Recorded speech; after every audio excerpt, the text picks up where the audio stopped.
श्री शिवाय नमस्तु भयम। दोस्तों, जैसा कि आप सभी लोग जानते हैं कि 1 जुलाई 2026 यानी बुधवार को पड़ रही है आषाढ़ मास की कृष्ण पक्ष प्रतिपदा तिथि।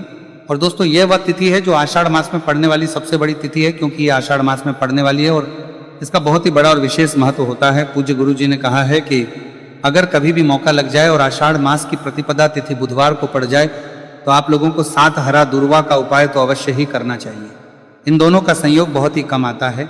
इसी के साथ में गुरु जी ने अपनी शिव पुराण कथा में बताया है कि इस दिन आपको 7 दुर्वा का उपाय तो आपको अवश्य ही करना चाहिए, क्योंकि ऐसा दिन पूरे साल में सिर्फ एक ही बार आता है।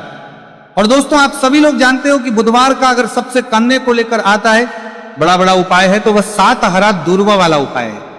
तो दोस्तों, इस बुधवार प्रतिपदा तिथि के दिन आप लोगों को इस 7 हरा दुर्वा वाला उपाय को जरूर करना है। बहुत सारे लोग होंगे जिन लोगों ने इस उपाय को ना किया हो, मतलब पूरा साल निकल गया, उन्होंने किसी भी दिन इस 7 हरा दुर्वा वाला उपाय को ना किया हो। पर दोस्तों, आपके पास एक आखिरी मौका बचा हुआ है जो कि 1 जुलाई के दिन।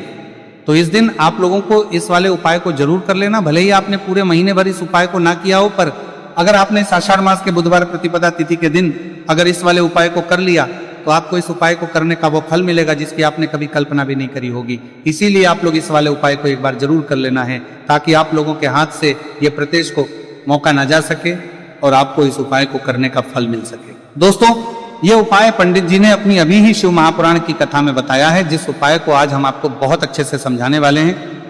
इस वीडियो को देखने के बाद इस उपाय को समझने के लिए आपको कोई और वीडियो को देखने की जरूरत नहीं पड़ेगी। तो चलिए दोस्तों, उपाय को शुरू करते हैं। देखिए, ये इस आषाढ़ मास के बुधवार प्रतिपदा तिथि के दिन ये इतना खास होता है, इतना महत्वपूर्ण होता है, देखा गया है। कभी कभी बड़े बड़े पूजा पाठ अनुष्ठान से जो मनोकामना पूर्ण नहीं होते, वो आषाढ़ मास के बुधवार प्रतिपदा तिथि के दिन एक छोटे से उपाय करने से ही आपकी मनोकामना पूर्ण हो जाती है। और बहुत सारे लोगों ने इस उपाय को किया भी है और उनको इस उपाय को करने का फल भी जरूर मिला है। अगर आप लोग भी इस उपाय को करना चाहते हैं तो आप इस उपाय को पहले अच्छे से समझ लेना, सुन लेना, उसके बाद करना। आपको इस उपाय का फल जरूर ही, और इस उपाय को कर लेने से आपके घर में चाहे किसी भी प्रकार की दुख और समस्या क्यों ना चल रही हो, आपको उसका कारण भी नहीं पता है कि भाई ये समस्या किस कारण से चल रही है। उसका कुछ भी कारण हो सकता है, जैसे इसे पितृदोष हो सकता है या किसी भी तरह का मंगल दोष भी हो सकता है। तो इस दिन आप लोगों को ये वाला उपाय कर लेना है। ये एक ऐसा उपाय है जिस उपाय को अगर किसी विशेष दिन पर किया जाए तो भाई उस विशेष दिन का जो है वह तो मिलता ही मिलता है, पर हमने उस दिन पर इस उपाय को किया है तो हमें उससे भी बड़ा फल मिलता है, और फल बहुत जल्दी मिलता है, क्योंकि आप इस उपाय को बहुत ही बड़े और विशेष दिन पर कर रहे हो। तो चलिए अब उपाय के बारे में बात करते हैं, लेकिन उससे पहले आप लोगों को यह जानना आवश्यक है कि आखिर यह उपाय किस समय करना है, किसको करना है और कैसे करना है। तो चलिए हम आगे आपको वीडियो में एक एक करके बता देते हैं। उससे पहले अगर आप लोग हमारे चैनल पर पहली बार हैं तो हमारे चैनल को सब्सक्राइब करना ना भूलें, और अगर आपके पास कोई सवाल है तो आप हमें कमेंट बॉक्स में बता सकते हैं। और अगर आपको हमारा वीडियो पसंद आया है तो आप हमें लाइक और शेयर करना ना भूलें। और अगर आपको हमारे चैनल की जानकारी चाहिए तो आप हमें फॉलो कर सकते हैं, और अगर आपके पास कोई प्रश्न है तो आप हमें कमेंट बॉक्स में बता सकते हैं। पहली बार आए हैं या फिर मेरी आवाज़ आज पहली बार सुन रहे हैं तो हमारे चैनल को सब्सक्राइब जरूर कर लेना, और इस वीडियो को करके कमेंट बॉक्स में श्री शिवाय नमस्तु भयम ओम नमः शिवाय जरूर टाइप कर देना। तो दोस्तों, इस 7 दुर्वा वाला उपाय को हमें इस बुधवार प्रतिपदा तिथि के दिन कैसे करना है, किसको करना है, किस समय करना है और कहां पर करना है, ये सारे सवालों के जवाब आपको इस वीडियो में मिल जाएंगे। और जो ये वीडियो देखेगा भाई उसको 7 हरा दुर्वा वाला उपाय जरूर करना चाहिए, क्योंकि इस दिन 7 दुर्वा का भी बहुत ही बड़ा और विशेष महत्व होता है। और जब बात आ जाए हरा दुर्वा की तो ये सोने पर सुहागा वाली बात हो जाती है, और ये एक बहुत ही बड़ा उपाय हो जाता है इस बुधवार प्रतिपदा तिथि का। तो अब दोस्तों, इस 7 हरा दुर्वा वाला उपाय को आखिर करना किसको है, सबसे पहले हम लोग वो बात जान लेते हैं। तो देखो, घर की जो बड़ी माताएं बहनें होती हैं, उन माताओं बहनों में से कोई भी एक बड़ी माता बहन इस वाले उपाय को कर सकती है। और दोस्तों, अगर आप चाहें तो अपने घर में से सभी सदस्यों भी इस उपाय को करवा सकते हैं। अगर किसी व्यक्ति की खुद की कोई मनोकामना है, खुद की कोई दुख और परेशानी है जो कि वो अपने लिए ही करना चाहता है इस वाले उपाय को, तो वो खुद अपने लिए भी कर सकता है। बाकी अगर कोई घर में से ऐसा है जो कि अपने पूरे घर परिवार की सुख और शांति के लिए यह वाला उपाय करना चाहता है, तो भाई वो भी करना चाहता है, सकता है, उसमें भी कोई दिक्कत वाली बात नहीं है। कहने का मतलब यह है कि इस उपाय को हर सदस्य भी कर सकता है और पूरे घर परिवार के सदस्य के लिए घर की बड़ी माताओं बहनों में से कोई एक माता बहन भी कर सकती है। माताएं बहनें अगर घर में उपस्थित ना हो या वह ये वाला उपाय ना कर पा रही हो तो फिर घर का कोई बड़ा सदस्य भी इस 7 हरा दूर्वा वाला उपाय को कर सकता है, चाहे फिर वह पुरुष ही क्यों ना हो, उसमें कोई भी दिक्कत वाली बात नहीं है। अब दोस्तों जो अगला प्रश्न निकल कर आता है वह यह आता है इसको लेकर कि आखिर इस उपाय को हमें किस समय करना है, सुबह के समय करना है कि शाम के समय करना है। तो देखो इस वाले उपाय को आप लोग सुबह के समय भी कर सकते हो और शाम के समय प्रदोष काल में भी कर सकते हो। अब अगर आप पूछो कि भाई सबसे उत्तम समय कौन सा रहेगा इस 7 हरा दूर्वा वाला उपाय को करने का, तो हम आपसे बस यही कहेंगे कि इस उपाय को आप सुबह के समय करेंगे तो ज्यादा बेहतर होगा। बाकी अगर प्रदोष काल के समय भी करेंगे तो भी अच्छा होगा, उसमें कोई भी दिक्कत वाली बात नहीं। तो अब दोस्तों जो अगली सबसे बड़ी और महत्वपूर्ण बात आती है वो ये आती है कि सुबह अगर हम उपाय को करेंगे तो हमें कितने बजे से लेकर कितने बजे तक के बीच में करना है, और शाम के समय प्रदोष काल में करेंगे तो हमें कितने बजे से लेकर कितने बजे के बीच में करना है। तो देखो सुबह जितनी जल्दी हो सके आप उपाय को करने की कोशिश करना। बाकी अगर कारणवश लेट भी हो जाओ, थोड़ी देर भी हो जाए तो 10 या 11 बजे तक भी आप उपाय कर लेना, पर 12 बजे से ज्यादा देरी ना। ठीक है, इस बात का ध्यान रखें। उसके बाद में दोस्तों अगर शाम के समय प्रदोष काल की बात करें, प्रदोष काल का जो समय है होता है वो शाम के 6 बजे से शुरू हो जाता है। मतलब शाम के 6 बजे से लेकर शाम के 6 बजे से रात के 8 बजे के बीच का जो समय होता है यह समय प्रदोष काल का समय होता है। तो इस उपाय को 7 या 8 बजे के बीच में भी कर सकते हो। मैं आप कभी भी इस वाले उपाय को कर सकते हो, उसमें कोई भी दिक्कत वाली बात नहीं है। तो आषाढ़ मास का महीना ही है जो आपको धन दौलत पुण्य दोनों ही देने वाला है। आषाढ़ मास के महीने में तुलसी का पूजन करके, श्री हरि विष्णु से जुड़े हुए कुछ उपाय करके आप अपने जीवन की निर्धनता, धन से जुड़ी समस्याएं, कर्जे से जुड़ी समस्याओं को हमेशा के लिए दूर कर सकते हैं। भगवान विष्णु को तुलसी अति प्रिय है, इसीलिए उनकी पूजा में भी विशेष रूप से हम तुलसी का उपयोग करते हैं। और बिना तुलसी दल के, बिना तुलसी मैया के श्री हरि विष्णु की पूजा और उनका भोग दोनों ही अधूरे होते हैं। इसीलिए आषाढ़ मास के महीने में ऐसा उपाय आपको बताने वाले हैं जिसे करने से श्री हरि विष्णु की असीम कृपा आपको मिलेगी और मां तुलसी से ऐसा आशीर्वाद मिलेगा। जीवन का हर दुख, हर कष्ट, गरीबी, निर्धनता, कर्जे से जुड़ी समस्याएं सब कुछ ही आपके जीवन से दूर हो जाएगा और सुख, समृद्धि, धन, वैभव, ऐश्वर्य सब कुछ आपको अपने जीवन में आसानी से मिलने लगेगा। तो चलिए बात कर लेते हैं कि कौन सा उपाय है तुलसी के पौधे में, कौन सी चीज आपको रखनी है और इस उपाय को किस समय करना है। देखिए सबसे पहले तो आपको बता दें कि अगर आपके घर में तुलसी का पौधा नहीं है तो आषाढ़ मास के महीने में एक तुलसी का पौधा अपने घर में लाकर जरूर लगाएं, क्योंकि आषाढ़ मास के महीने में जो लोग अपने घर में तुलसी जी का पौधा लाकर लगाते हैं, माँ तुलसी का पूजन करते हैं, कभी भी माँ तुलसी उनके घर में निर्धनता नहीं रुकने देती। हमेशा उनके घर में धन की वृद्धि होती है, धन की वर्षा होती है। तो जरूर से तुलसी का पौधा आप आषाढ़ मास के महीने में अपने घर जरूर लेकर आए और अच्छे से आपको माँ तुलसी का पूजन करना है, माँ तुलसी के पौधे की देखभाल करनी है। और वो कौन चीज है जो आपको तुलसी के पौधे में आषाढ़ मास के महीने 1 जुलाई बुधवार प्रतिपदा तिथि में रखना है। और कैसे ये चीज रखते ही रातों रात आपके जीवन में चमत्कार होगा और आपके भाग्य का भी आपको साथ मिलेगा। तो देखिए इस वीडियो में जितने भी उपाय हम आपको बताएंगे सभी उपाय सरल है। देखो गुरुजी ने कहा है कि बुधवार के दिन आपको 7 हरा दूर्वा वाला उपाय तो अवश्य ही करना चाहिए। वीडियो के अंतिम में आपको उपाय बताया है, आपको करना है। देखो आगे बढ़ने से पहले वीडियो को एक लाइक जरूर करें। देखो सबसे पहला उपाय, यदि आपके जीवन में कर्जा बहुत अधिक है, आपके जीवन में संकट बहुत अधिक रहते हैं, आपके ऊपर बहुत अधिक विपदा आ रही है, बार बार आपको अपने व्यापार में और अपने धन में हानि देखने को मिल रही है, यानी कि आपको प्रत्येक कार्य में हानि हो रही है, तो आपको यह उपाय करना चाहिए। इस उपाय को करने के लिए आपको 2 चीजों की आवश्यकता होगी। सबसे पहले आप जानते हो जो कि भगवान गणेश जी को समर्पित होती है, तो आपको वह हरा दूर्वा की आवश्यकता होगी, साथ ही में 1 लोटा जल की आवश्यकता होगी।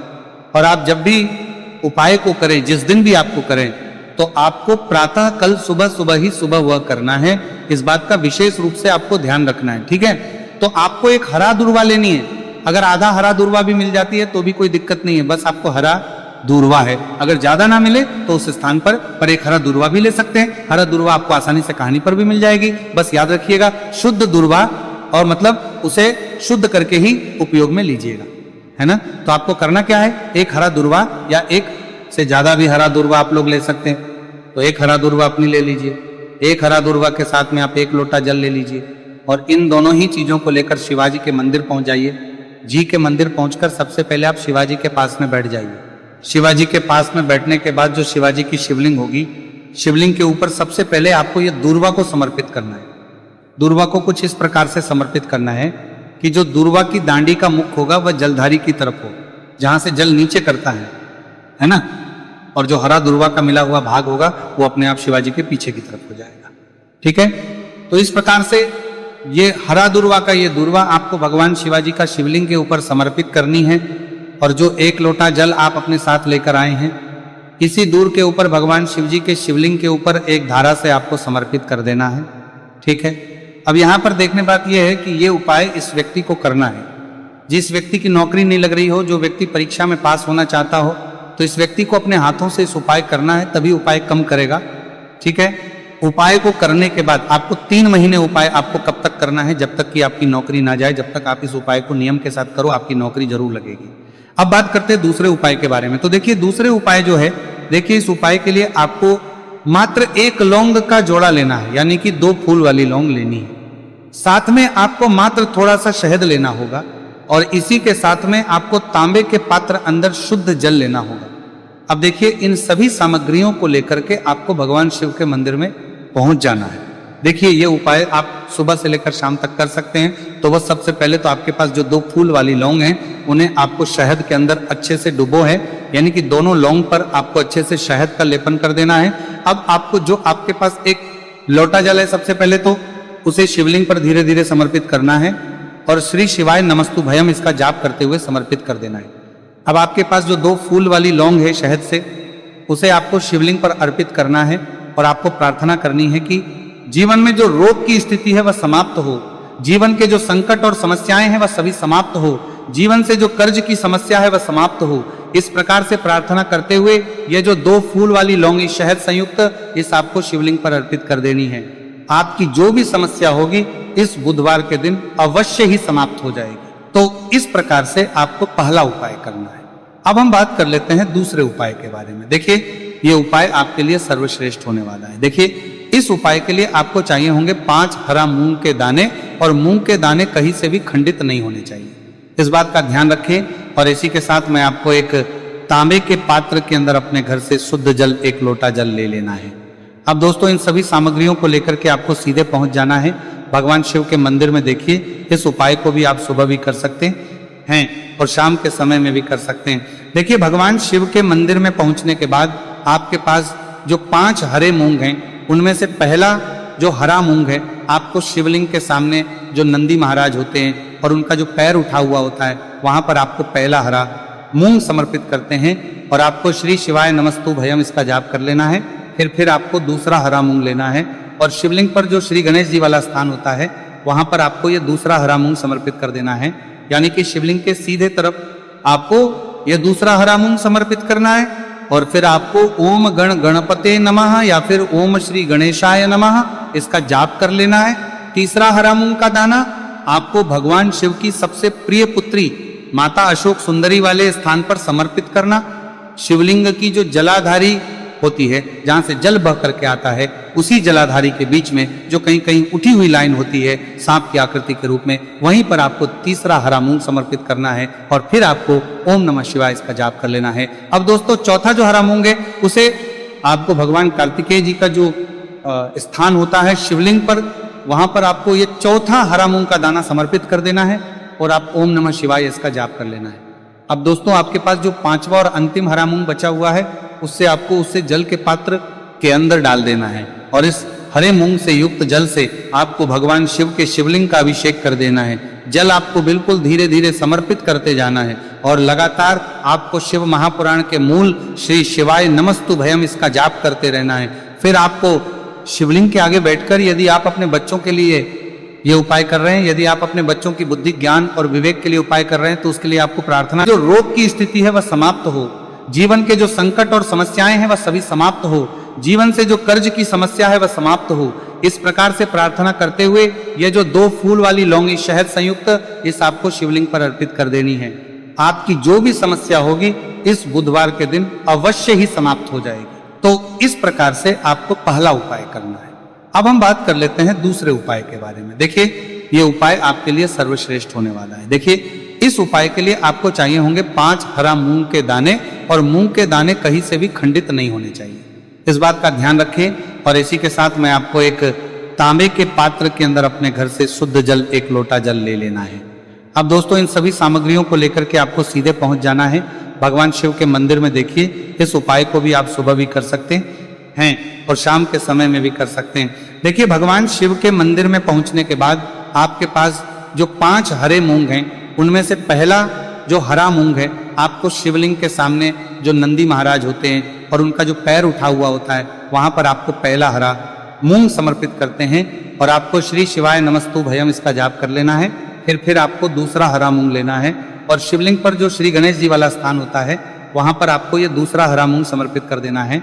यानी कि शिवलिंग के सीधे तरफ आपको ये दूसरा हरा मूंग समर्पित करना है और फिर आपको ओम गण गणपते नमः या फिर ओम श्री गणेशाय नमः इसका जाप कर लेना है। तीसरा हरा मूंग का दाना आपको भगवान शिव की सबसे प्रिय पुत्री माता अशोक सुंदरी वाले स्थान पर समर्पित करना। शिवलिंग की जो जलाधारी होती है जहां से जल बह करके आता है उसी जलाधारी के बीच में जो कहीं कहीं उठी हुई लाइन होती है सांप की आकृति के रूप में, वहीं पर आपको तीसरा हरा मूंग समर्पित करना है और फिर आपको ओम नमः शिवाय इसका जाप कर लेना है। अब दोस्तों चौथा जो हरा मूंग है उसे आपको भगवान कार्तिकेय जी का जो स्थान होता है शिवलिंग पर, वहां पर आपको ये चौथा हरा मूंग का दाना समर्पित कर देना है और आप ओम नमः शिवाय इसका जाप कर लेना है। अब दोस्तों आपके पास जो 5वां और अंतिम हरा मूंग बचा हुआ है उससे आपको उसे जल के पात्र के अंदर डाल देना है और इस हरे मूंग से युक्त जल से आपको भगवान शिव के शिवलिंग का अभिषेक कर देना है। जल आपको बिल्कुल धीरे धीरे समर्पित करते जाना है और लगातार आपको शिव महापुराण के मूल श्री शिवाय नमस्तु भयम इसका जाप करते रहना है। फिर आपको शिवलिंग के आगे बैठकर यदि आप अपने बच्चों के लिए ये उपाय कर रहे हैं, यदि आप अपने बच्चों की बुद्धि ज्ञान और विवेक के लिए उपाय कर रहे हैं तो उसके लिए आपको प्रार्थना कर लेनी है, या फिर व्यापार में वृद्धि करने के लिए ये उपाय कर रहे हैं तो उसकी कामना करते हुए आपको प्रार्थना कर लेनी है, या फिर अपनी नौकरी के लिए कर रहे हैं या फिर अपने इंटरव्यू के लिए या फिर धन की प्राप्ति के लिए कर रहे हैं। जिस भी कामना के लिए आप उपाय कर रहे हैं उसे परिपूर्ण करने के आपको महादेव से प्रार्थना कर लेनी है और फिर आपको वापस अपने घर आ जाना है। पूज्य गुरु जी ने कहा है कि जो भी व्यक्ति इस उपाय को कर लेता है तो यकीन मानिए आपके जीवन की जो सारे संकट कष्ट और बाधाएं ही वह सभी समाप्त होंगे। अब हम बात करते हैं अगले उपाय की। इस उपाय के लिए आपको एक दीपक लेना है। दीपक आप मिट्टी का भी ले सकते हैं और शुद्ध आटा मढ़कर उसका दीपक भी आप तैयार कर सकते हैं। अंदर गोल बाती का प्रयोग करना है और दीपक के अंदर आपको शुद्ध घी का प्रयोग करना है। इसी के साथ में आपको मात्र एक फूल वाली लौंग लेनी होगी। अब ये एक दीपक और एक फूल वाली लौंग लेकर के सीधा आपको पहुंचना होगा बरगद के वृक्ष के। वहां पर देखिए सबसे पहले तो आपके पास जो एक फूल वाली लौंग है उससे आपको बरगद के वृक्ष की जड़ में समर्पित करना है। देखिए अगर आपके जीवन में कोई भी बड़ा संकट आने वाला है, कोई बड़ा कष्ट आने वाला है तो वह इस उपाय के माध्यम से दूर होने वाला है। महादेव की विशेष कृपा रहेगी कि जो भी संकट आपके जीवन में आने वाला होगा वह भी दूर हो जाएगा। तो आपको एक लौंग समर्पित करनी है बरगद के वृक्ष की जड़ में और वहीं पर आपको जो है गोल बाती वाला दीपक जो आप लेकर के गए हैं उससे भी वहां पर प्रज्वलित कर देना है वटकेश्वर महादेव का स्मरण करते हुए। देखिए जब भी आपको जीवन में इस साल लगने लगे कि आपके जीवन में कुछ भी अच्छा नहीं चल रहा है तब भी आपको इस प्रकार करना है। तो इस प्रकार से आपको ये उपाय करना है। अब हम जान लेते हैं चौथे विशेष उपाय के बारे में। देखिए यदि आपके विवाह में शादी में कोई भी समस्या आ रही है, यदि आपका जो कर्ज है वह दिन पर दिन बढ़ते ही जा रहा है तो आपको ये चमत्कारी उपाय करना चाहिए। कोई भी समस्या अगर जीवन में है तो उसे दूर करने के लिए आपको इस उपाय करना चाहिए। मंगल दोष से जुड़ी हुई समस्या भी है तब आपको ये उपाय करना चाहिए। देखिए इस उपाय के लिए आपको एक तांबे के पात्र के अंदर अपने घर से शुद्ध जल लेना है और इसी के साथ में आपको एक चुटकी लाल चंदन लेना होगा। अब आपको क्या करना है कि जो लाल चंदन आपने लिया है उसे आपको उससे जल के पात्र के अंदर डाल देना है और ये जल जो है आपको लाल चंदन से युक्त तैयार कर लेना है और ये लाल चंदन से युक्त जल आपको भगवान शिव के मंदिर में लेकर के पहुंचना है। लेकिन उपाय भी आप सुबह से लेकर के शाम तक कर सकते हैं। अब दोस्तों, ये जो लाल चंदन से युक्त जल है, इससे आपको भगवान शिव के शिवलिंग पर धीरे धीरे अर्पित कर देना है और आपको लगातार श्री शिवाय नमस्तु भयम इसका जाप करते रहना है। देखिए, यदि आपके जीवन में विवाह से जुड़ी समस्या चल रही है तो आपको मंगलेश्वर महादेव का स्मरण करना है, और जीवन में अधिक कर्ज की समस्या है तो आपको आर्यन मुक्तेश्वर महादेव का स्मरण करना है। देखना, एक दिन आपकी सब तरह की समस्या जल्दी ही समाप्त हो जाएगी। तो इस प्रकार से आपको यह चौथा उपाय करना है।